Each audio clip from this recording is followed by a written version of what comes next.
Приветствую, дорогие друзья! Хочу представить вашему вниманию вот такую змею-пончик. Это декоративная подушка. Вяжется она достаточно легко и быстро. Такую подушку можно связать из остатков пряжи, так как для украшения можно использовать любые узоры или вышивку, или даже пуговицы, бусины. В общем, ничто не ограничивает ваше творчество и полет фантазии. В этом мастер-классе я покажу сам принцип вязания, а вы уже сможете создать подушку по-своему как-то. Если у меня будет время, я даже, наверное, свяжу из тоненькой пряжи вот такие маленькие пончики-змейки.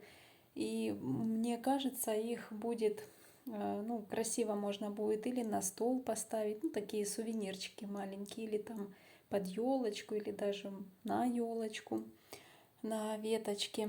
В общем, посмотрю это по времени. Если что, покажу обязательно. Итак, так как я буду вязать из остатков пряжи и выбирать цвета по ходу дела, то расскажу о материалах и инструментах, которые использовала для вязания этой подушки. Основная пряжа, вот эта вот черного цвета, это стопроцентный акрил. В 100 граммах 238 метров. У меня пошло почти 2 мотка. Тело я вязала вот это вот в одну ниточку, а сам пончик в 2 ниточки, так как изначально хотела, чтобы фактура отличалась. Да и вяжется пончик так побыстрее, конечно. Животик вязала я уже из другой пряжи. Коричневая пряжа, тоже акрил, в 100 граммах 135 метров. И так как эта ниточка, она практически, можно сказать, вдвое толще, чем черная, то этой пряжей я вязала в одну ниточку. Вот сейчас для сравнения. Вот так вот. То есть эти как две были сложены. Вот так, как эти две черненькие, как эта одна. И вот так вот получается. Это в 2 ниточки, это в одну ниточку. Разницы нету. Что касается названий пряжи, это просто для информации. Так как канал мой смотрите из разных стран, вы просто ориентируйтесь на метраж. То есть соотношение граммы, метры. А название это такое, в общем, для информации. Дальше, что касается крючков. Тело я вязала крючком номер 3 в одну ниточку, а вот в 2 ниточки уже, когда я вязала, использовала крючок номер 6. Теперь, что касается украшений. Здесь я использовала тоненькую пряжу. Сейчас расскажу по ней. Это пряжа Ярнард Этамин.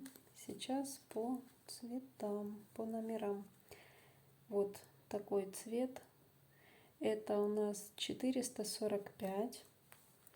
Светленькие розовые пумпочки, цветочки. Это 436.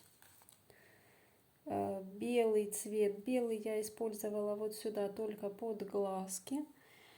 Это у нас 421 цвет и красный 434. То есть понятно, мак, бутончики, цветочки, вышивка. Да, и Ярнард Этамин, это для сравнения метража, в 30 граммах 180 метров. Также использовала 2 оттенка зеленого цвета. Вот этот вот темненький такой, это остатки у меня еще Long Wool. Здесь у нас метраж в 30 граммах 130 метров. цвет H112. Опять же, просто ориентируйтесь на метраж и вообще на пряжу, на материалы, которые у вас есть. Вот это, не знаю, как правильно читается, в общем, название вот такое. Линейт, катон. Так, здесь у нас идет в 50 граммах 210 метров. Тоже достаточно такая тоненькая. Вот такая. И вязала я крючком номер 1. Тоненькие вот эти все украшения, цветочки, это все крючком номер 1. Также для тычинок, вот этих, для вязания тычинок использовала черный ярнард ирис и крючок номер 0,9, такой тоненький. Также из материалов потребуются глазки. Здесь я использовала глазки зеленый глиттер на безопасном креплении, а в змейке, которую буду вязать, вот буду синие делать глазки.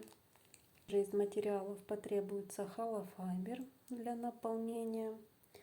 Вот такие иголочки для разметки, потому что разметка здесь достаточно такой процесс творческий, нужно их будет много. Иголочка для сшивания, ножнички, понятно, и сантиметровая лента. Кстати, скажу сейчас диаметр этой подушечки приблизительный. Ну, получается где-то 20. Вот один край, если так провести, ну, где-то 29-30 сантиметров. Это вот эта подушечка. И чем толще пряжа, понятно, подушечка будет больше. Чем пряжа тоньше, подушка будет поменьше. Итак, по материалам это все. Напомню, я буду вязать подушку из остатков пряжи, поэтому все материалы, инструменты буду озвучивать уже в мастер-классе, а список уже напишу, когда игрушка будет готова, под последним видео. Надеюсь, мастер-класс будет интересным, полезным. Благодарю вас за ваше внимание, за вашу поддержку. Желаю всем вдохновения, успехов, хорошего настроения и до скорой встречи. Пока-пока.